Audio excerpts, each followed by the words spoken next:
اعوذ باللہ من الشیطان الرجیم بسم اللہ الرحمن الرحیم الحمد للہ رب العالمین والصلاة والسلام علی رسول الکریم وعلی آلہ بیتہ الطیبین الطاہرین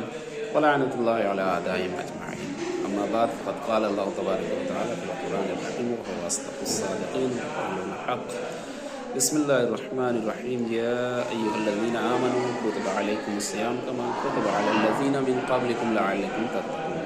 مومنین کرام سلام علیکم ورحمۃ اللہ وبرکاتہ۔ مومنین کرام، میں خداوند متعال سے دعا کرتا ہوں کہ اس ماہ مبارک رمضان میں آپ کے تمام تر حاجات کو اور دعاؤں کو، نماز و صلات کو اور دیگر تمام عبادتوں کو قبول فرمائے۔ آج کا دن عالم اسلام کے لیے بہت ہی المناک اور غمناک دن ہے۔ آج کا دن یعنی 10 رمضان المبارک ہی وہ دن ہے کہ جس دن ام المومنین حضرت خدیجہ بنت خویلد نے اس دنیا کو، اس دار فانی کو الوداع کہا تھا۔ عزیزان محترم، یہ وہ خاتون ہیں کہ جنہوں نے اسلام کے لیے اپنے تمام تر مال و دولت کو قربان کر دیا، اور خواتین میں سب سے پہلے ایمان لانے والی اگر کوئی خاتون ہے تو وہ جناب خدیجہ بنت خویلد ہی ہیں۔ ان کی عظمت اور ان کا مرتبہ بہت بلند ہے، بہت بالا ہے۔ یعنی اگر یہ کہا جائے کہ رسول کی جو سب سے چہیتی بیوی کی، جن کے ہوتے ہوئے رسول خدا صلی اللہ علیہ وآلہ وسلم نے کسی اور بیوی کو اپنی زوجیت میں نہیں لیا، تو یہ جناب خدیجہ بنت خویلد ہے۔ اور اس کے علاوہ خود یعنی شہزادی کونین حضرت فاطمہ زہرا سلام اللہ علیہا کی ماں ہونے کا شرف بھی انہی کو حاصل ہے۔ یعنی جو کائنات کی کیا، اگر میں یوں کہوں کہ جو جنت کی شہزادی ہوں، جو جن کے جو ہے خاتون جنت جن کو کہا جائے، ان کی جنت جس کے قدموں میں ہو، اس بیوی، اس خاتون کا نام خدیجہ ہے۔ عزیزان محترم، کسی بھی امر کو آگے بڑھانے کے لیے، کسی بھی امر کی تبلیغ یا اس کے پرچار کے لیے جو سب سے ضروری چیز ہوتی ہے، یعنی ضروریات میں اور بھی چیزیں ہیں، لیکن ضروری تر جو چیز ہوتی ہے وہ ہوتی ہے مال و دولت۔ اور مال و دولت وہ ہے کہ جس کو کوئی خرچ نہیں کرنا چاہتا، یعنی اپنی محنت سے کمائی ہوئی دولت کو کوئی ایسے ہی کسی چیز پہ نچھاور نہیں کر سکتا ہے۔ اگر یہ ہے کہ اس پیسے کی یا اس مال کی جو اہمیت ہے، اگر وہ چیز جس میں آپ خرچ کرنا چاہ رہے ہیں اس پیسے سے زیادہ عظمت اور مرتبہ رکھتی ہو یا اہمیت رکھتی ہو، پھر انسان اس کو دولت کو خرچ کرتا ہے۔ فرض کیجئے اگر کسی کے ہاں کسی کے جوان اولاد ہو، بیمار پڑ جائے اور یعنی اس حالت میں پہنچ جائے کہ مرنے کی حالت میں ہو، تو جتنا بھی انسان نے زندگی بھر پیسہ کمایا ہوگا وہ سارا کا سارا پیسہ اپنے اس بیٹے کی جان بچانے میں خرچ کر دے گا۔ اس کا مطلب یہ ہے کہ وہ اپنے اولاد کو اس مال سے زیادہ اہمیت دے رہا ہے۔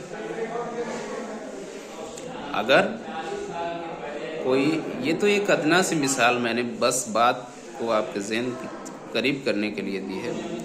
آپ غور فرمائیں، اسلام کی جب شروعات تھی، اسلام کی جب تبلیغ کرنی تھی،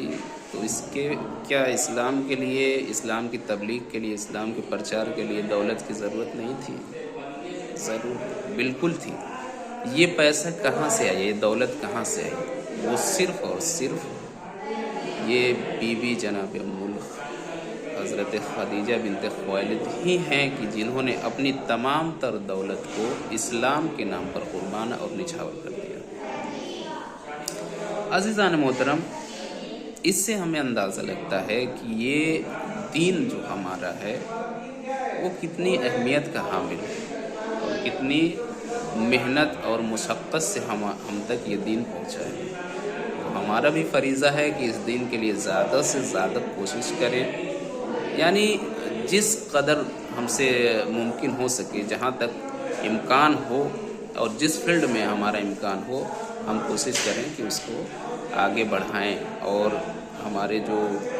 بزرگان ہیں یا ہمارے ائمہ اور انبیاء ان کے متعلقان ان کی محنت کو ہم ضائع نہ ہونے دیں۔ جب بھی کسی امر میں، کسی فیلڈ میں، دین کے کسی بھی ادارے میں اگر دولت کی ضرورت پڑے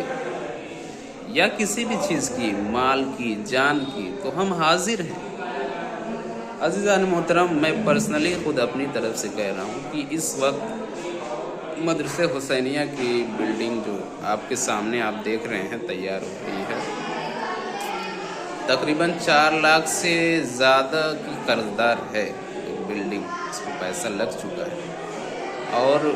ابھی اس میں جو کام باقی ہیں آپ سب دیکھ رہے ہیں، اس کی رنگائی ہے، پینٹنگ اور لائٹنگ وغیرہ،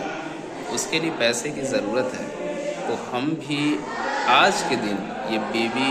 خدیجہ کی سنت پر عمل کرتے ہوئے، جب ہمارے ادارے کو پیسے کی ضرورت ہے، دولت کی ضرورت ہے، تو قربتاً اللہ سنت حضرت خدیجہ پر عمل کرتے ہوئے ہمارا فرض ہے کہ ہم مدرسے کی مدد فرمائیں، مدرسے میں جہاں تک ممکن ہو سکے اپنے ضروری نہیں ہے کہ آپ 10,000 20,000 نہیں، جس کی جہاں تک استطاعت ہے، استعداد ہے، اس کے لحاظ سے 10 روپے، 20 روپے، 25 روپے، جہاں تک ممکن ہو وہ اپنی مدد کریں۔ اور انشاءاللہ یہ ایسے امور ہیں کہ جب تک یہ مدرسے کی بلڈنگ باقی رہے گی، اس کا ثواب آپ تک، آپ کے مرحومین تک ثواب جاریہ کی صورت میں پہنچتا رہے گا، اور خود مدرسے کی بلڈنگ، خود مدرسہ آپ کو دعا دے گا، اور انشاءاللہ آپ جو ہے زندگی میں ہمیشہ کامیاب رہیں گے۔ اور یہ مدرسہ بنے گا تو یہ اس میں آپ ہی کے بچے پڑھتے ہیں، آپ کے بچے آئیں گے، یہاں سے تعلیم حاصل کریں گے، دنیا میں نام روشن کریں گے، تو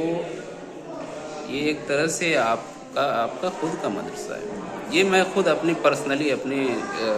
طرف سے کہہ رہا ہوں، یعنی ایسا کچھ نہیں ہے کہ کسی کی طرف سے، میں خود اپنی طرف سے کہہ رہا ہوں۔ اور انشاءاللہ اسی طرح آپ لوگ روزہ رکھیں، عبادات کریں، خدا آپ سب کی عبادتوں کو قبول فرمائے۔ خاص کر آج کا دن جو ہے وہ اس غم کی مناسبت پر میں آپ کی خدمت میں اور رسول خدا اور تمام بی بی زہرا سلام اللہ علیہا، حضرت علی علیہ السلام، دیگر تمام ائمہ کی خدمت میں تعزیت و تسلیت عرض کرتا ہوں۔ خداوند متعال سے میں دعا گو ہوں کہ آپ سب خوش رہیں، اچھے سے رہیں اور سلامت رہیں، اور ملتمس ہوں کہ ہم حقیر کو اور مدرسے کو ہمیشہ اپنی دعاؤں میں یاد رکھیں۔ خدا ہم سب کو توفیق دے کہ زیادہ سے زیادہ ہم اس مدرسے کو آگے بڑھا سکیں، اپنے قوم کے بچوں کو آگے بڑھا سکیں، کیونکہ یہ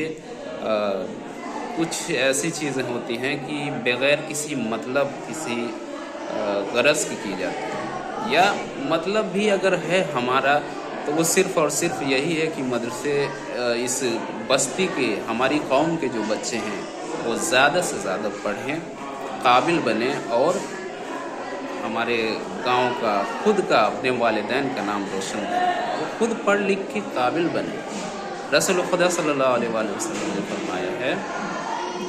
کہ اطلب العلم من المہد الی اللحد، ایک انسان جب سے پیدا ہوا ہے، آغوش مادر سے، جھولے سے لے کر وہ کہاں تک، لحد تک علم حاصل کرے، اس کی کوئی قید نہیں لگائی گئی۔ تو ہم بھی یہی کام کریں، ہم اس حدیث پر عمل کریں، ہمیں چاہیے کہ زیادہ سے زیادہ علم حاصل کریں اور قابل بنیں، رسول کی اس حدیث پر کم سے کم عمل کریں۔ اس کے علاوہ حدیث ہے کہ طلب العلم فریضۃ علی کل مسلم و مسلمہ، علم کا حاصل کرنا فریضہ ہے، واجب ہے ہر مسلمان مرد اور عورت پر۔ ہم یہی کام کر رہے ہیں۔ ہم چاہتے ہیں کہ ان احادیث جو بیان کیے گئے ہیں ان پہ عمل کیا جائے، زیادہ سے زیادہ علم حاصل کیا جائے۔ انسان کے پاس اگر علم ہے علم کے ذریعے سے ہی انسان بنتا ہے، اگر علم نہیں تو شاید کسی قابل نہیں۔ فقط والسلام، دعا میں یاد رکھیں، التماس دعا، خدا حافظ۔